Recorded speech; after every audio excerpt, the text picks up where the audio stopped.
Hi everyone, welcome to my channel.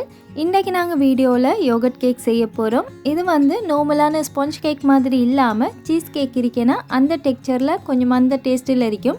எப்படி செய்கிறேன்னு சொல்லி பார்க்குறதுக்கு வாங்க வீடியோக்குள்ளே போவோம். எங்களுக்கு ஃபஸ்ட்டாக ஒரு பிளெண்டர் ஜார் தான் தேவை, அதை எடுத்துக்கோங்க. அதில் 3 முட்டையை உடைச்சி சேர்த்துக்கோங்க. இப்போ இல்லைனா 2 யோகட் சேர்க்குறேன். உங்கள்கிட்ட என்ன பிராண்ட் இருக்குதோ அந்த யோகட் 2யுமே சேர்த்துக்கோங்க. இதே நீங்கள் விஸ்கால கூட பீட் பண்ணி எடுத்துக்கிறோம் மேலும், ஆனால் பிளெண்டர் ஜாரில் எல்லாத்தையும் சேர்த்து அரைச்சி எடுக்கப்போ போல் எங்களுக்கு ஈஸியாகவே வேலை முடிஞ்சிடும். இப்போ இதில் நான் 3 டேபிள் ஸ்பூன் கோதுமை மாவு சேர்த்திருக்கிறேன். இதோடவே 1 டீஸ்பூன் அளவுக்கு பேக்கிங் பவுடரும் சேர்த்துக்கோங்க. நான் 1/4 கப் அளவுக்கு சீனி சேர்த்திருக்கிறேன். யோகட்டில் ஏற்கனவே சீனி இருக்கும், அதனால் உங்களோட தேவைக்கு ஏற்ற மாதிரி, உங்கள் டேஸ்ட்டுக்கு ஏற்ற மாதிரி மட்டும் சீனி சேர்த்துக்கோங்க. இப்போ இதை நாங்கள் நல்லாவே பிளெண்ட் பண்ணிக்கிற வேணும். பிளெண்ட் பண்ணினதுக்கு போகிறோம். நான் ஒரு கேக் ட்ரேயில் அலுமினியம் ஃபாயில் போட்டு வச்சுக்கேன். உங்கள்கிட்ட பேக்கிங் பேப்பர் இருந்தாலும் போட்டுக்கோங்க.